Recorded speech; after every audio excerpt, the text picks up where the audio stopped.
Convert lamang yan. Okay, once na-convert mga kaibigan, pakinggan natin. Magandang araw po sa inyo. So, yun po.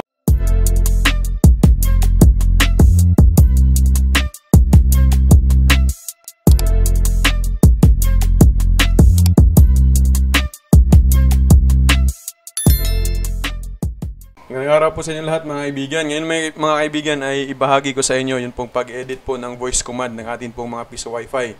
Diba gusto natin gawing Tagalog or Bisaya, pwede po yun mga kaibigan. Pupunta lamang tayo sa ating pong admin ng ating piso wifi at hanapin lamang po natin yung pong audio mga kaibigan. Kung saan man na section yun nakalagay, hanapin lang po natin. So ngayon, paano natin siya gawing Tagalog or gawin nating Bisaya yung kanyang boses mga kaibigan, okay? Halimbawa, nag-insert coin tayo, di ba? Mayroon tayong maririnig na voice command doon. Kadalasan English. Pero kung gusto niyo na maging Tagalog or Bisaya mga kaibigan, ay pwede po 'yan. So ngayon, saan tayo pupunta? Okay?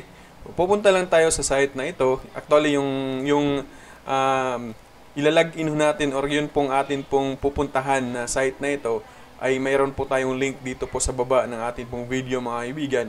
O nga pala sa mga bagong mga kaibigan natin dyan, bagong bisita pa lang sa ating pong YouTube channel, huwag po nyo kaligtaan mga kaibigan na mag-subscribe at mag-like ho ng ating mga videos. Okay, so pupunta lang po tayo dito mga kaibigan sa notvibes.com. Okay, notvibes.com. Ito po yung libre, libreng-libre po ito mga kaibigan, pero meron po siya, limited lamang po yung atin pong magagawa ho dito. Okay, so simple lang naman, marami tayong magagawa po dito, okay? So, sign in lamang natin yung atin pong Facebook account or Google account, email account. Okay, mga kaibigan? So, ngayon, ang gagawin ko lang is sign in lang ako sa Facebook ko. Napakadalit, napakasimple lamang. So, untayan lang natin mga kaibigan. So, dito mga kaibigan, maglalagin tayo at tayo po yung mapupunta ako dito. Wait lang na mga kaibigan, ha? So, dito po tayo mapupunta mga kaibigan. Napakadalit, napakasimple lamang. Halimbawa, may mga kaibigan, mag-type lang po tayo mga kaibigan, ha? So, try natin na i-convert. So, ang gagawin lang natin is click lang man po itong convert mga kaibigan. So, okay na yan. Pag na-convert na po, atin pong pakinggan. Hi, good morning. So, yun po yung boses natin pong narinig. Kung ano mang yung i-type po natin dito mga kaibigan. Okay? So, ngayon, kung gusto nating gawing Tagalog, click lamang natin dito at hahanapin natin yung hahanapin lang natin yung boses ng At ito po mga kaibigan, Philippines, hanapin lang natin dito. Kung gusto natin is babae, ito lang po, click lang po yan. Tapos lagay natin dito, limbawa, magandang araw po sa inyo. Okay? So magandang araw po sa inyo, convert lamang yan. Okay, once na-convert mga kaibigan, pakinggan natin. Magandang araw po sa inyo. So yun po, napakadalit, napakasimple, di ba? So gawin naman nating Bisaya mga kaibigan, at Tagalog pa rin, pero boses po ng lalaki, okay? Lalaki. Okay, si Adan. Ayan, si Adan. So, convert lamang. Tapos, pakinggan natin po ulit. Magandang araw po sa inyo. Ayan. So, yan yung mga ginagawa ng ibang mga vlogger or mga nag-i-edit ng mga videos na gusto nila na hindi boses nila yung gagamitin. Yan lang yung gagamitin mga kaibigan. Ay pwede po yan, okay?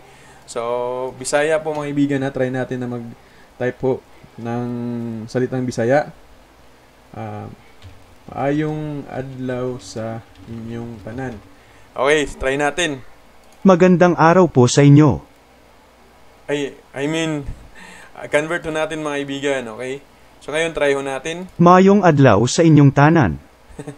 Yun nga lang, yung tono, maayong adlaw sa inyong tanan, okay? Lagyan natin ng tuldok. Try natin i-convert ulit. Pakinggan natin. Maayong adlaw sa inyong tanan. Ganun pa rin mga kaibigan. Pwede naman sa Bisaya, mas okay siya sa Tagalog. Kay ganda ng umaga ngayon. Okay, so try natin. I-convert natin yan. Kay ganda ng umaga ngayon. So wait lang natin.